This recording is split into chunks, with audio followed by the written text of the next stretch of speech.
لله رب العالمين والصلاة والسلام على سيد الأنبياء والمرسلين وعلى آله وأصحابه أجمعين ومن تبعهم بإحسان إلى يوم الدين أما بعد. وعن أبي أمامة الباهلي رضي الله عنه قال قال النبي صلى الله عليه وسلم: ما أذن الله لعبد في شيء أفضل من ركعتين يصليهما وإن البر يزد على رأس العبد ما دام في صلاته وما تقرب العباد إلى الله بمثل ما خرج منه يعني القرآن أو كما قال عليه الصلاة والسلام. محترم حضرات، ابھی آپ سب کے سامنے ایک روایت میں نے پڑھی ہے. اس روایت کو امام ترمذی رحمۃ اللہ علیہ سنن ترمذی اور دیگر محدثین نے اپنی کتابوں میں نقل کیا ہے. اس روایت کے راوی ہیں مشہور صحابی حضرت ابو امامہ باہلی رضی اللہ عنہ. اسی طریقے سے صحابی رسول حضرت سعید بن جبیر رضی اللہ تعالیٰ عنہ سے بھی یہ روایت منقول ہے. اس روایت میں جو مضمون بیان کیا گیا ہے، پہلی بات تو یہ کہی گئی ہے کہ اللہ تعالی جتنی توجہ کے ساتھ اللہ تعالی جتنی توجہ کے ساتھ بندے کی ان دو رکعتوں کو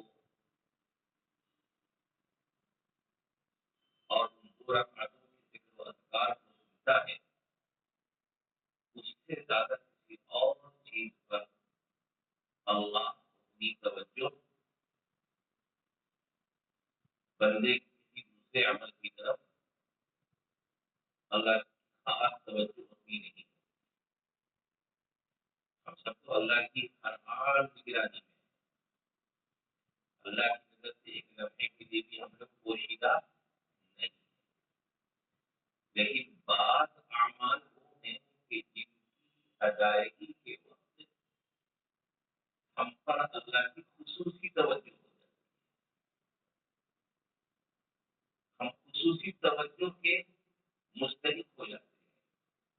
تو نبی اکرم صلی اللہ علیہ وسلم فرما رہے ہیں کہ بندہ دو رکعتیں ادا کرتا ہے تو اس وقت اللہ تعالی کی خصوصی توجہ اس کی طرف ہوتی ہے کہ اور وقت نہیں.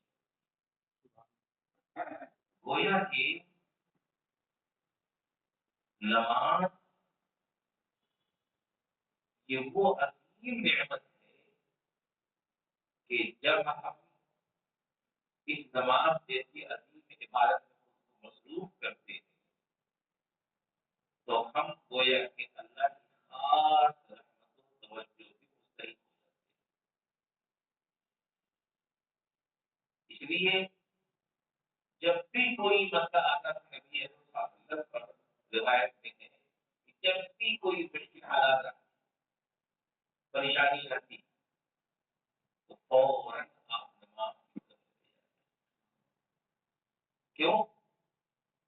یہ روایت کی بات ہے کہ اللہ کی خصوصی توجہ اس وقت بندے کی طرف ہو جاتی ہے.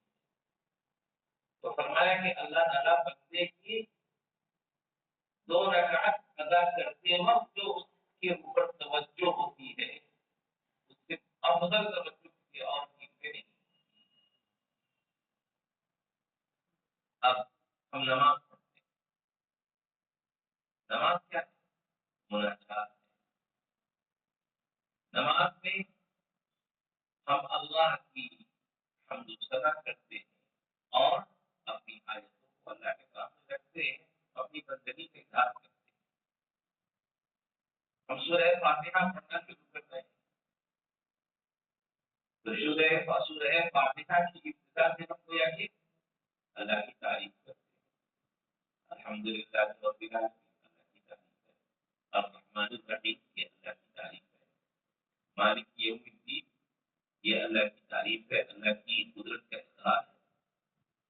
پھر آگے ایاک نعبد و ایاک نستعین یہ تعریف بھی ہے اور اللہ کی بندگی کا اقرار بھی ہے کہ ہم بس آپ ہی کی عبادت کرتے ہیں اور آپ ہی سے مدد چاہتے ہیں، اور پھر اپنی آیت کا اظہار ہے کہ اهدنا الصراط المستقیم صراط الذین انعمت علیہم غیر المغضوب علیہم ولا الضالین۔ تو اب گویا کہ نماز پڑھ رہے ہیں، ہم اللہ کی خصوصی توجہ کے مستحق ہو چکے ہیں، خصوصی رحمت کے مستحق ہو چکے ہیں۔ اب جب ہم اپنی حاجتیں اللہ کے سامنے پیش کرتے ہیں تو وہ حاجتیں ہماری اللہ پوری کرتے ہیں۔ اسی لیے اللہ سے اپنی حاجتوں کے منوانے کے لیے نماز ایک بہترین ذریعہ ہے، اور پھر نماز ہی میں اگر ہم اللہ کے سامنے اپنی حاجتوں کو رکھ دیں تو اور اچھی بات، جیسے کہ نبی صلی اللہ علیہ وسلم سے سجدے میں بہت سی دعائیں منقول ہیں، ہمیں عزیز دعائیں یاد ہو، ہم نماز پڑھنے کے لیے حاضر ہوئے، ہم نے 2 رکعت کی نیت باندھی تھی، نماز پڑھ رہے ہیں، سجدے میں گئے، تسبیحات کا اہتمام کیا، سجدے کی تسبیحات پڑھ لیا، اس کے بعد عربی کی جو دعائیں یاد ہے ان کو پڑھنا ہم نے شروع کر دیا، گویا کہ ہم رب کی خصوصی توجہ کے مستحق ہیں، اور رب کے در پہ ہم نے سب تک رکھ رکھا ہے، اب ہم اللہ کے سامنے اپنی حاجتوں کو پیش کرتے ہیں۔ اسی لیے بھائیوں ہمیں عربی دعائیں بھی یاد کرنی چاہیے، اس کے کئی فائدے ہیں۔ ایک تو یہ ہے کہ اردو زبان میں یا اور زبان میں نماز میں سجدے وغیرہ میں ہم دعا کرنا چاہیں تو نہیں کر سکتے، اور سجدے کی دعا یہ عظیم سعادت ہے اور یہ مقبول دعا ہوتی ہے۔ تو اب ہم عربی کے علاوہ کسی اور زبان میں کر نہیں سکتے، اور ہمیں اس دعا کا شرف بھی حاصل کرنا ہے، تو اس کے لیے یہ ہے کہ ہم عربی دعائیں بھی یاد رکھیں۔ دوسرا بڑا فائدہ یہ ہے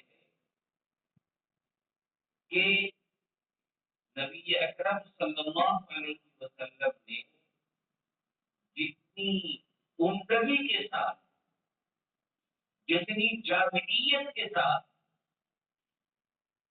دعائیں کی ہیں، ہم اور آپ نہ اتنے عمدہ الفاظ منتخب کر سکتے ہیں، نہ اتنی جامعیت کے ساتھ اللہ کے سامنے اپنی حاجتیں پیش کر سکتے ہیں۔ ہم لوگوں کا حال یہ نہیں ہے دعا کے لیے وہاں کھاتے ہیں، عام طور پہ دیکھیے اپنا جائزہ لیجیے، چند چیزیں یاد آتی ہے، کچھ چیزیں دنیا کی، کچھ چیزیں آخرت کی، اس کے بعد ہمارے پاس الفاظ ہی نہیں رہتے۔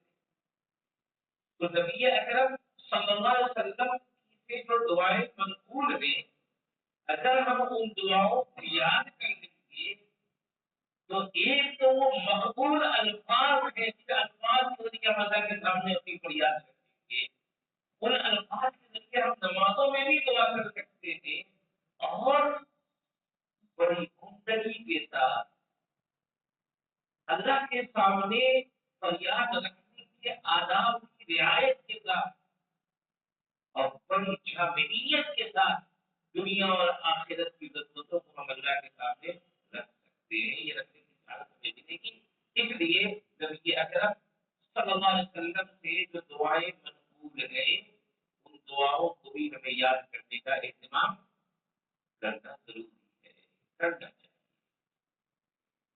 یہ کوئی بہت چھوٹی چھوٹی دعائیں ہیں، اگر ہم اہتمام کر لیں اور اپنے ارادے میں اس بات کو شامل کر دیں کہ بھائی ہمیں کچھ نہ کچھ دعائیں یاد کرنی تو ہر دن ایک دو دعا ہم یاد کریں، ہر دن. مثال کے طور پر اللهم انك عفو کریم تحب العفو فاعف عني، کتنا وقت لگے گا؟ اللهم اني اسالك العفو والعافيه في الدنيا والاخره في ديني واهلي ومالي، اللهم استر عوراتي وامن روعاتي، اللهم احفظني من بين يدي ومن خلفي وعن يميني وعن شمالي ومن فوقي واعوذ بعظمتك ان اغتال من تحتي. اب غور کیجیے گا الفاظ میں کتنی جامعیت کے ساتھ ہمارا دعا کرنا ضروری نہیں سکتے. اب یہاں اس طرح سے ہمیں دعا کرنی ہے تو کیا کرنا پڑے گا؟ ان دعاؤں کا ہمیں سہارا لینا پڑے گا. اللهم اغنني بالعلم وزينني بالحلم واكرمني بالتقوى وجبرني بالعافيه. کتنی پیاری دعائیں ہیں. تو اس میں ہماری خود اپنی بھلائی ہے، اپنا فائدہ ہے کہ مقبول الفاظ کا سہارا بھی مل جائے گا اور جامعیت کے ساتھ اچھے انداز میں اللہ کے سامنے اپنی فریاد رکھنے کا موقع بھی مل جائے گا. اس لیے نبی صلی اللہ علیہ وسلم سے جو دعائیں منقول ہیں، ہم دعائیں کچھ نہ کچھ یاد کرنے کا اہتمام آج سے شروع کریں. اور بہت آسان کتابیں دستیاب ہیں، نیٹ پہ ساری چیزیں دستیاب ہیں. مناجات مقبول دعا کی کتاب ہے، آپ کو نیٹ پہ مل جائے گی مناجات مقبول. اس میں نبی اکرم صلی اللہ علیہ وسلم کی دعاؤں کو احادیث کی کتابوں سے ہم لوگوں کی آسانی کے لیے جمع کر دیا ہے. ہم اگر اس کو دیکھ کے ہی پڑھنے کا معمول بنا لیں تو پڑھتے پڑھتے بھی بہت سی دعائیں یاد ہو جائیں. اس لیے بھائی یہ بھی ہے کہ ضرورت ہے اس کو بھی ہمیں اپنی زندگی میں اہتمام کے ساتھ ان دعاؤں کو یاد کرنے کو کا اہتمام کرنا ہے. اللہ ہم سب کو اس کی توفیق. تو پہلی بات فرمایا کہ اللہ بندے کی دو رکعتوں پر جو خصوصی توجہ دیتے ہیں کسی اور چیز پر اس سے زیادہ افضل توجہ نہیں ہوتی. اور فرمایا کہ جب تک بندہ نماز میں رہتا ہے اس کے سر پر نیکیاں نشاور کی جاتی ہیں، سر پر نیکیاں گرائی جاتی ہیں. یعنی جب تک بندہ اللہ کے سامنے مناجات کے طور پر بندگی کے اظہار کے لیے نماز میں موجود ہے، وہ در حقیقت اللہ کی رحمتوں کا اپنے آپ کو مستحق اس طرح بنائے ہوا ہے کہ نیکیاں اس پر گر رہی ہیں، وہ نیکیوں کے سائے میں اور نیکیاں اس پہ برس رہی ہیں. اور اس کے بعد فرمایا کہ اللہ کی قربت جن چیزوں سے حاصل کی جاتی ہے ان میں کوئی بھی چیز قرآن کریم کی تلاوت سے زیادہ افضل ہے. دیگر اذکار، مختلف عبادات، مختلف نیکیاں وہ سب قربت کی راہیں، لیکن فرمایا کہ قرآن کریم کی تلاوت یہ وہ عبادت ہے کہ اللہ کی قربت اس سے سب سے زیادہ حاصل ہوتی ہے. کیوں؟ قرآن اللہ کا کلام ہے. تو اللہ کے کلام سے انسان کو خصوصی قربت حاصل ہو جاتی ہے اللہ کی. اسی لیے فرمایا افضل ذکر تلاوت القرآن، سب سے افضل ترین ذکر قرآن کریم کی تلاوت ہے. اور قرآن کریم سے جب ہمارا تعلق ہوگا، ہم اس کو پڑھنے والے بنیں گے تو قرآن کریم کی تلاوت کے اتنے فضائل ہیں، اتنے فائدے ہیں جو احادیث سے بیان کیے گئے ہیں، ہم کو بیان کریں اتنے فوائد.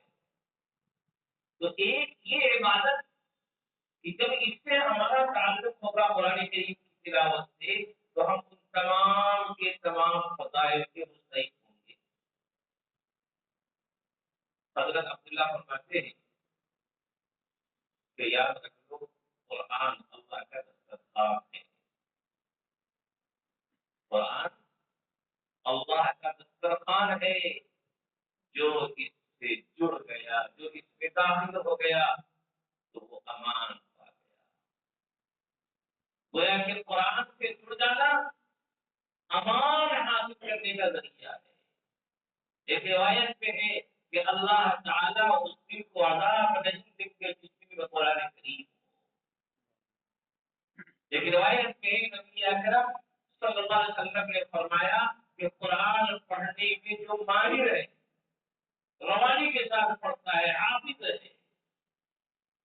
تو اس کو اللہ تعالیٰ معصوم اور کرام مقرر فرشتوں کے ساتھ ہوگا۔ کہیں کتنا بڑا ہے؟ مقرر فرشتوں کی معیت اسے مل رہی ہے، اور فرمایا کہ وہ شخص جو قرآن کو پڑھتا ہے لیکن ابھی اس کو روانی نہیں ہوئی ہے، روانی کے ساتھ نہیں پڑھ پاتا ہے، پڑھنے میں اٹک اٹک کے پڑھتا ہے، پڑھنے میں اسے دشواری ہوتی ہے، لیکن پھر بھی دشواری کو برداشت کر رہا ہے اور قرآن کی تلاوت کو چھوڑ نہیں رہا ہے، اس سے جڑا ہوا ہے، جڑا ہوا ہے۔ فرمایا کہ اس کے لیے دو گناہ، اس کے لیے دو گناہ اجر ہے۔ اور اجر کیا تھا؟ قرآن کریم کی تلاوت میں نبی اکرم صلی اللہ علیہ وسلم نے فرمایا کہ جو شخص قرآن کریم پڑھتا ہے، من قرأ حرفا من کتاب اللہ فلہ حسنہ، کہ جو اللہ کی کتاب کا ایک حرف پڑھے تو اس کے لیے ایک نیکی ہے، اور فرمایا والحسنۃ بعشر امثالها، اور وہ نیکی 10 گنا ہوگی، یعنی ہر حرف پر 10 نیکی۔ اور پھر آپ نے فرمایا کہ لا اقول الف لام میم حرف، یہ نہیں کہتا ہوں کہ الف لام میم ایک حرف ہے، بلکہ فرمایا الف حرف ولام حرف ومیم حرف، الف ایک حرف ہے، لام ایک حرف ہے، میم ایک حرف ہے۔ تو گویا کہ الف لام میم کا لفظ زبان سے ادا کیا وہ 30 نیکیوں کا مستحق ہو گیا۔ اب اندازہ لگائیے کہ ایک انسان معمول بنائے ہوا ہے کہ روزانہ ایک پارہ پڑھوں گا، کتنے حروف اس کی زبان سے ادا ہوئے، اور ہر حرف پر وہ تسبیح پایا، حدیث کہہ رہی ہے تو ایک پارہ تلاوت کرنے میں 20 منٹ 25 منٹ لگے، لیکن ذرا ان حروف کو 10 سے ملٹیپلائی کیجیے، پھر دیکھیں کتنی نیکیاں ملی، ہم شمار نہیں کر سکتے اتنی نیکیاں جمع ہو جائیں۔ اور پھر اللہ تعالیٰ اخلاص کی برکت سے تو واللہ یضاعف لمن یشاء، اللہ جس کو چاہے مزید پڑھ کے دے، اب پڑھ کے کتنا بھی وہ تو اللہ کے۔ تو بہرحال قرآن کریم یہ فرمایا اس حدیث میں ہے کہ انسانوں کو اللہ کا مقرب بنانے والے اعمال میں، عبادات میں قرآن کریم کی تلاوت سب سے افضل ترین عبادت ہے، کہ جس سے انسان اللہ کا بہت زیادہ مقرب ہو جاتا ہے۔ لیکن بھائیوں، اس وقت ہمارا رشتہ قرآن کریم سے جتنا مضبوط ہونا چاہیے آج اتنا ہی کمزور ہو گیا۔ بتائیے کہ اللہ تعالیٰ عبادت میں اگر مشقت کوئی برداشت کر رہا ہے کہ اٹک اٹک کے پڑھ رہا ہے تو اس پر دوگنا اجر دے رہے، گویا کہ ہماری کمزوریوں پر اللہ ہمیں رعایت دے رہے۔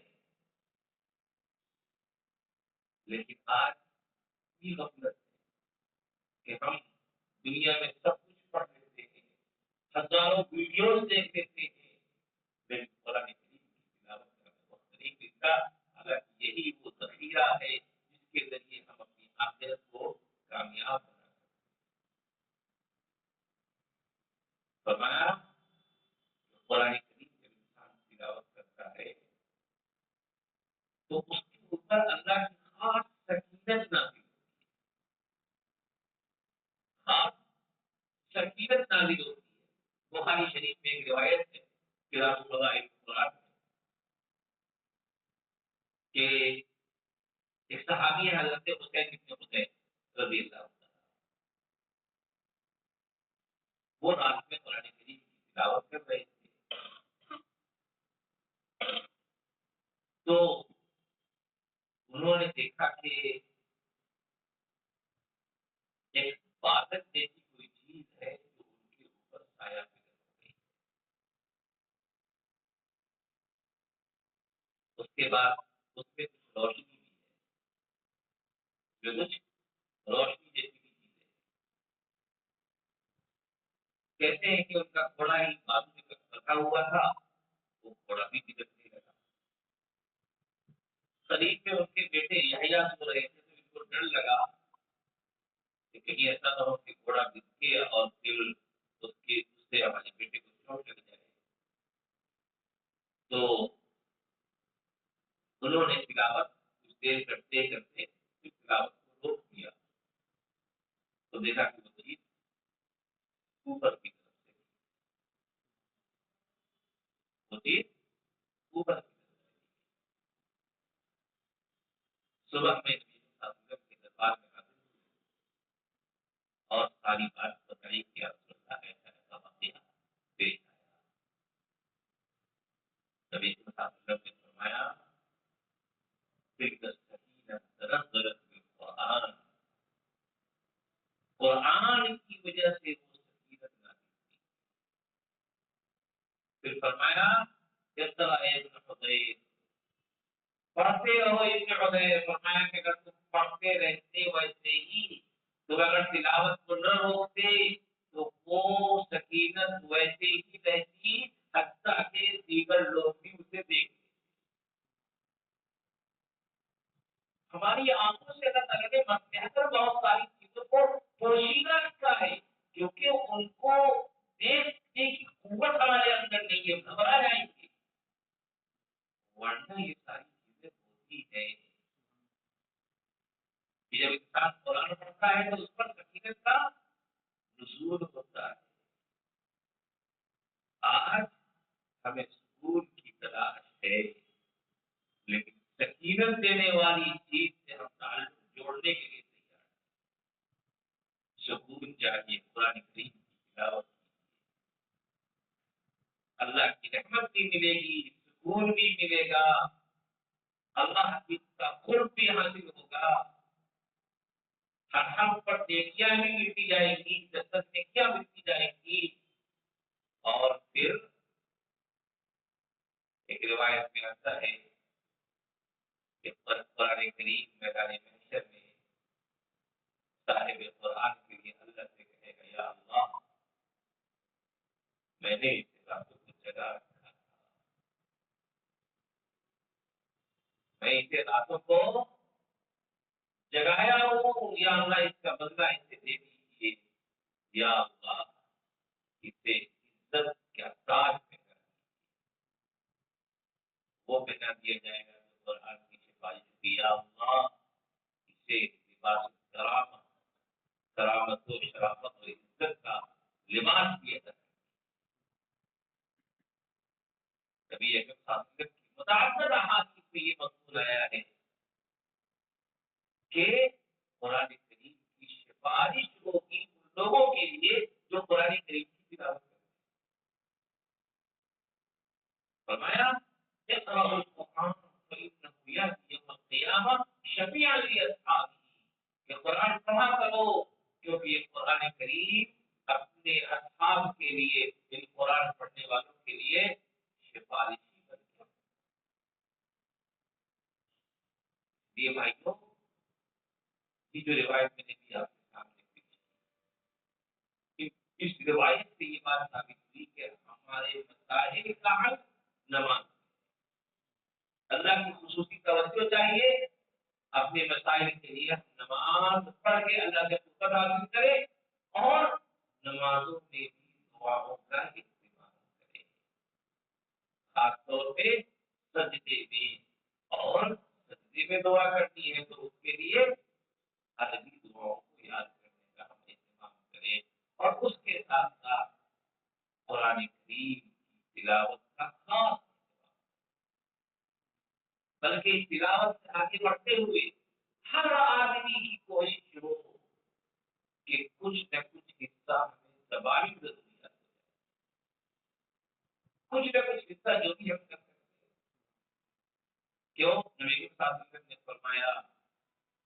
وہ دل جس دل میں کچھ بھی قرآن نہیں ہے وہ ویران گھر کی طرح ہے. اس دل کو ویرانے سے بچانا ہے تو اس میں قرآن کا کچھ حصہ رکھنا پڑے گا. قرآن کا کچھ حصہ رکھنا پڑے گا. وہ کیا ہے؟